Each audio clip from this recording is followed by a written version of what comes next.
What is a crabapple? My name is Ferb Vu, and I've always been fascinated by the diversity of the natural world. One genus of plants that particularly captures my attention is Malus, the group that encompasses all those trees we call apples or crabapple. From the crisp sweetness of a Honeycrisp to the tart bite of a Granny Smith, the sheer variety within this single genus is astounding. It's easy to think of apples solely as a grocery store staple, but Malus is far more than just the source of our favorite pie filling. This genus boasts a rich tapestry of species, each with its own unique characteristics and history. Join me as we delve into the world of Malus, exploring its diversity, its significance, and its enduring appeal. A diverse family tree.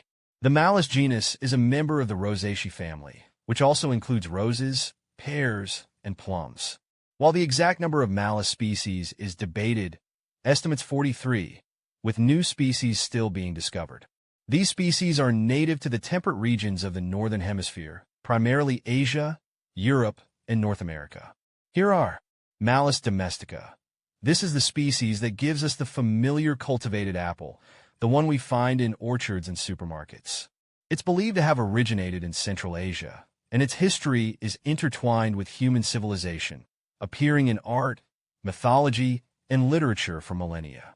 Malus baccata, the Siberian crabapple, as it's commonly known, is prized for its hardiness and its profusion of white or pink blossoms in spring. Malus floribunda.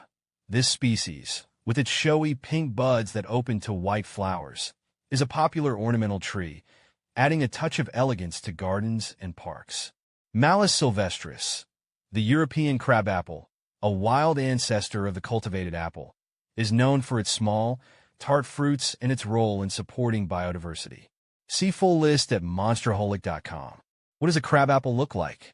Crabapples look like miniature versions of regular apples, sort of like how cherry tomatoes compare to regular ones. They can be red, yellow, or even have an orange tint. I often see them clustered on trees in the fall, adding bright pops of color to the landscape. The trees themselves always look kind of gnarled and twisted, and the branches can be surprisingly thorny. It gives them this wild, natural look compared to the neatly pruned apple trees you see in orchards. Are crabapples edible? Apparently, you can eat crabapples, but honestly, I wouldn't want to eat one raw. I've heard they're incredibly sour and have a pretty unpleasant texture, but I think that's what makes them great for things like jams and jellies. The tartness seems like it would cut through the sweetness perfectly, and I know they're high in pectin, so the preserves would set beautifully. I've even heard you can add crabapples to apple pies to give them a flavor boost. When to prune crabapple trees? I don't have much first-hand experience with pruning crabapple trees, as I've never had one in my yard. However, I've always wanted to plant one, and I've done some research for when that day comes. From what I understand, the best time to prune is late winter or early spring when the tree is still dormant. That way, you avoid messing with its growth cycle. Plus, with no leaves on the branches, it's much easier to see what you're doing when you're out there with your pruning tools. Do deer eat crabapples? Absolutely. Deer seem to love crabapples, at least from what I've observed. We have a few crabapple trees in a park near my house, and whenever the fruit starts to drop in the fall, the whole area becomes a deer hangout. I see them munching away early in the morning and have even spotted a few deer sniffing around the trees at night. They seem to polish off the crabapples much faster than the regular fallen apples that are everywhere. What to do with crabapples? Honestly, the possibilities seem endless when it comes to crabapples. I'm most familiar with using them to make crabapple jelly. The idea of that vibrant color and tart sweet flavor is really appealing. Plus, giving jars of homemade jelly as gifts feels so special. However, I've seen recipes for crabapple chutney, sauce, and even cocktails. The other day, I stumbled across a recipe for spiced pickled crabapples, which sounded super unique. It seems like their tartness makes them perfect for experimenting with all kinds of creative culinary uses. Are crabapples bad for dogs? Unfortunately, yes. Crabapples can be bad for dogs. While the flesh of the fruit itself probably won't harm them, the stems, leaves, and especially the seeds of crabapples contain cyanide, which is toxic to dogs. My neighbor's dog got into some fallen crabapples last year, and it made him quite sick. He was vomiting and lethargic, so it was definitely a trip to the vet. It's important to keep a close eye on our furry friends if we have crabapple trees around. When do crabapple trees bloom? Crabapple trees are such a beautiful sign of spring. I always get excited when I see them start to bloom. Usually it happens around April or May in my area. The trees absolutely explode in these bursts of color. Pink, white, sometimes even a reddish hue. They have a really sweet, delicate scent as well. It's one of my favorite things to see on neighborhood walks as the weather starts to get warmer. How big do crabapple trees get? Crabapple trees come in all sorts of sizes, which is one of the things I find appealing about them. There are dwarf varieties that stay pretty compact if you have limited yard space. My neighbor has one of those.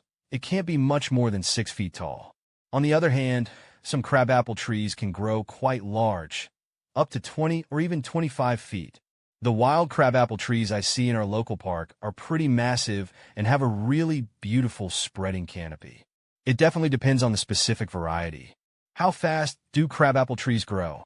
From what I understand, crabapple trees are considered moderate growers, meaning they don't shoot up overnight, but you won't be waiting decades to see them reach a decent size either. I've heard they can grow about 1 to 2 feet per year. Of course, this depends on things like the variety of tree, the soil conditions, and how much sun it gets. I'd love to add a crabapple tree to my yard, and it's nice to know that I wouldn't have to wait too long to enjoy seeing it mature. How to make crabapple jelly? I haven't made crabapple jelly myself yet, but it's definitely on my culinary to-do list. From what I've gathered, the process seems fairly straightforward. First, you gather and clean your crabapples. Then, you boil them until soft, strain out the juice, and add sugar. You boil that mixture until it reaches the jelly stage, which you can test using a thermometer or the plate method. Finally, you can pour your beautiful homemade jelly into jars. There are tons of recipes online with more specific details, and I'm sure there are helpful YouTube tutorials as well. How to plant a crabapple tree. I've never personally planted a crabapple tree, but I'd love to try it someday. I've done some research, and here's what I understand. First, you want to pick a spot that gets plenty of sunlight. Then, dig a hole that's twice the size of the root ball and a bit deeper. Place the tree in the hole, making sure where the trunk meets the roots is level with the ground. Backfill the hole with soil, water it well, and you might consider adding mulch around the base to help keep the ground moist. And of course, choosing a healthy tree from the nursery is super important to get things started off right. When are crabapples ripe? Crabapples usually ripen sometime between late summer and fall, though the exact timing depends on your location and the specific variety of tree. One good indicator is to look at the color. They get deeper and more vibrant as they ripen. You can also try a taste test, but be prepared, as they're quite sour when unripe. If the flesh is a bit softer and has a hint of sweetness, they're likely ready. Some people even wait until after the first frost to harvest crabapples, as it can help mellow their tartness. When do crabapple trees drop fruit? When crabapples drop their fruit seems to vary quite a bit depending on the variety of the tree and your local climate. Some crabapple trees have what's called persistent fruit, meaning it stays on the branches long after it ripens, sometimes even through the winter. This is really pretty, but it can also be a bit messy depending on where the tree is located. Other varieties drop their fruit shortly after ripening, typically sometime in the fall. I find it's best to observe the trees in your own area and get to know their particular habits. Can chickens eat crabapples? Chickens can be surprising little garbage disposals, but I wouldn't feed my chickens crabapples.